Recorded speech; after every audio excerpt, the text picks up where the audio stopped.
Hi guys, my name is Pat and welcome back to the channel. So I'm coming up on year number 20 and I have some cute little do's and don'ts, especially for new teachers. So if this is something that interests you, keep watching.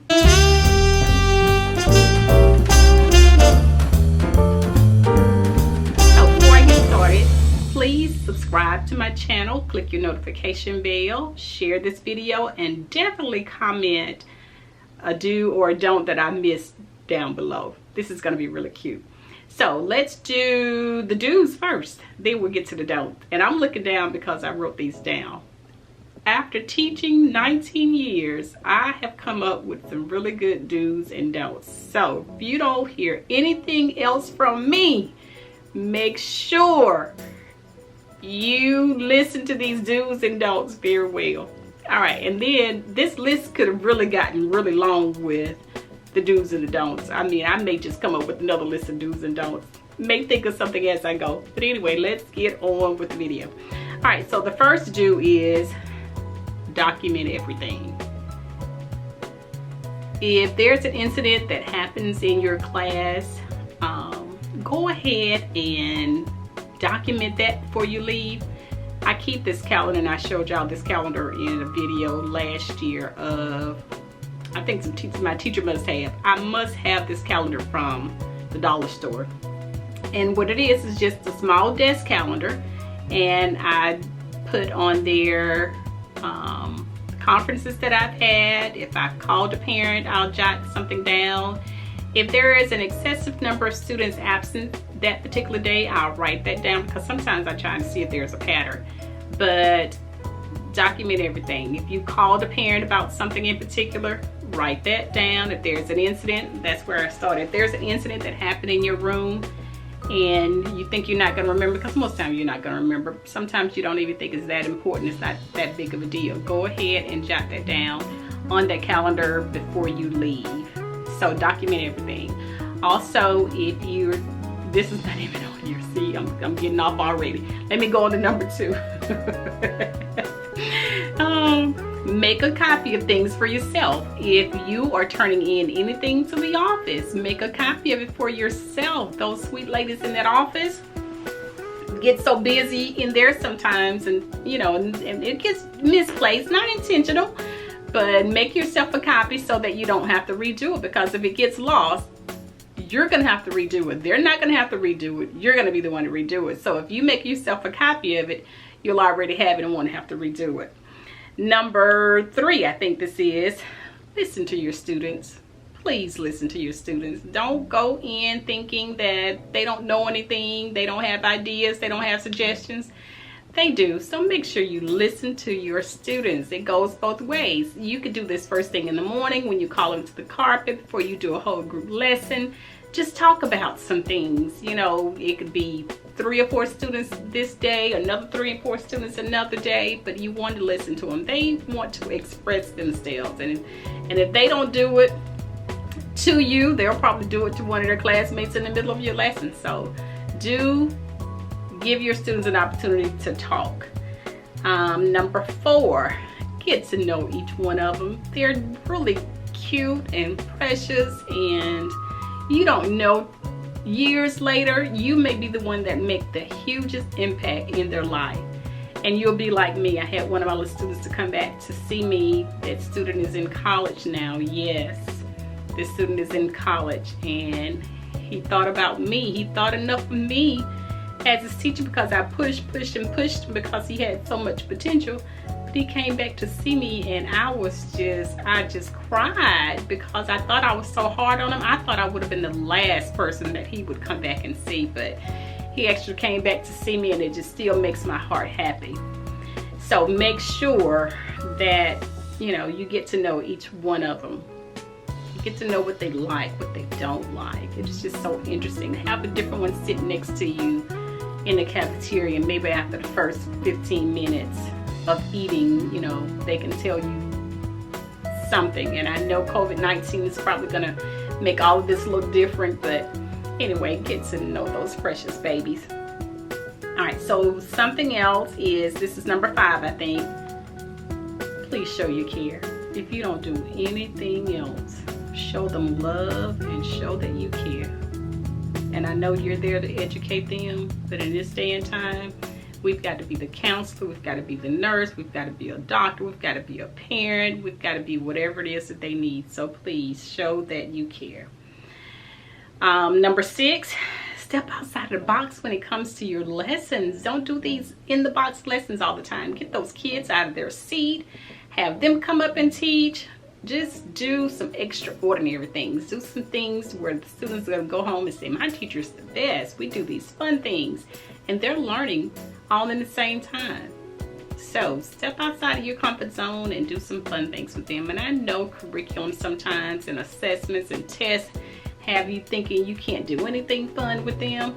Do it anyway. You don't want to look back years later and think you could have been more fun or did more creative things or stepped out of your box just a little bit more with them. And this is number 7. Please encourage them. Praise them from time to time. Tell them they're doing a good job. Ooh, I like that sentence. I like the way it started with a capital letter and has an N mark. Encourage them. Praise them. Let them know that they're doing things right, because sometimes they really are, and a lot of times they really are. And even when they're not doing it, you could say, you could do that just a little bit better. Give me just a little bit more of yourself in that. Something else, and I think this is number 8 for the do's, is have high expectations, please. If I don't say anything else, and I know I've already said that, set some high expectations for those babies. Don't think they can't do anything. If you teach them, they could do anything. And if you don't teach them, let them think they can do anything. So have some high expectations for them. Push them just a little bit more. They got to this point. Okay, you can come on, just you can do it. Yes, they can do it. They're gonna surprise you. Okay, so I think those were the do's, and I think that was about 8 do's. So here are my don'ts. The first don't is, don't stay at school late every day. Don't get there early and stay late. Leave when you're supposed to leave. Now, I am the type person, I want to get there early because I want to go ahead and, get comfortable, maybe start sipping on my coffee, listen to some inspirational music, maybe read something, or sometimes I even have a copy that I need to make. But I don't get there late and still stay late every day. Who does that? No one is impressed with that.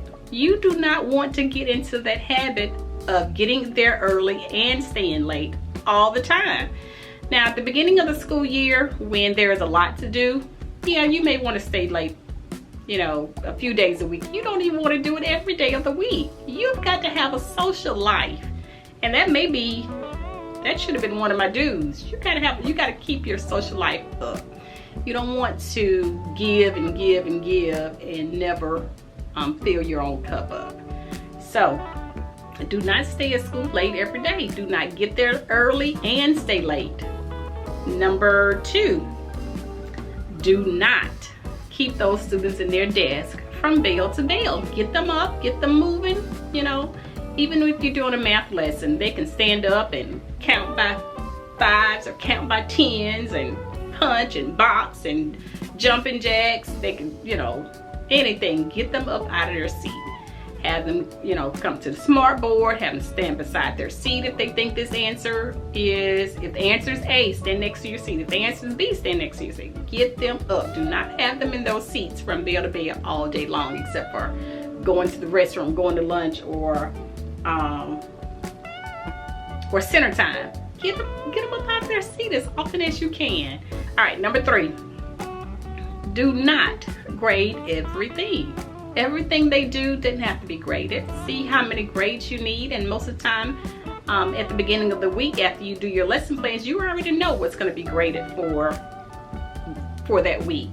So you do not have to grade everything. If you want, you can put a check mark on it that you scanned it and they did it. You can put a smiley face, you can put a sticker on it, but everything does not need a grade on it. Okay? All right, so that's don't number 3. So don't number 4 is, don't make all the choices. Pull your kids in, invite them to help you make some decisions and choose various things. Don't be the only one to make all the choices. Yep, I know it's your classroom and I know you're the teacher and ultimately you're responsible for everything that goes in there. But give them some opportunity to help you decide some things. Like one thing at the beginning of the year, they can help you decide on what rules that the classroom is going to have.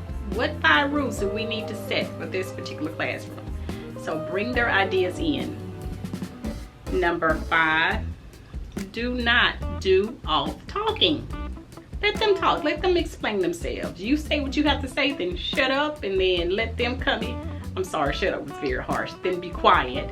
Then let their ideas come out. Let them talk, okay? Don't number 6.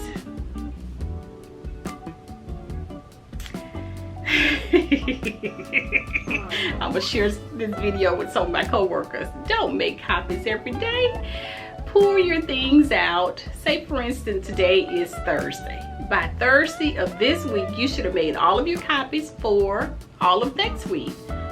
So start pulling those things out at the beginning of the week, maybe Tuesday or Wednesday. That's your day to copy things that you need for the following week. Do not be running to that copy every day, because running to that copy makes you look like, unless the copy is broken or has been broken down for some reason, but it makes you look like you don't know what you're doing, that you didn't do good planning, unless you're planning day to day. You know, today is Thursday, so today I'm gonna plan Friday's lesson and I'm gonna have to get to the school and make those copies before I get started. But other than that, you should have those copies for next week already done by Thursday this week, no later than Friday, early Friday. All right, so that's one don't. That was don't number 6. So don't number 7 is, don't be afraid to be firm. Even with those parents, be firm. Be respectful, yes, of course, you're gonna do that anyway, but be firm with those students. And don't number 8, oh, I just mentioned it. Don't be afraid to have a rapport and talk to your parents and guardians. One thing that keeps me on topic when I am having a parent conference is I jot things down that I need to talk to that parent about. It could be the beginning of the year. I'll go ahead and start, making little notes, things that I need to mention to that parent. If I see something and that don't look right, I'll write myself a note on a parent conference form about whatever it is. So do not let parents intimidate you. I don't care if you're a first-year teacher or a 20th year teacher. Do not let them intimidate you. You know what has to go on in your classroom. You know what you're responsible for. You know things that need to improve in that student. Let that parent know as early as possible so that they can start working on those things. So that was some do's and don'ts for new year teachers, new teachers especially. And if you're a veteran teacher and you're doing some of these things that you need to not do, or you're not doing some of the things you need to do, take what you need. Make sure you subscribe to this channel. Click your notification bell. If there is a video that you would like for me to create, you can leave that comment down below as well. But other than that, I'm gonna say goodbye, and I'll see you in the next video. Infinity hugs and kisses. Bye guys.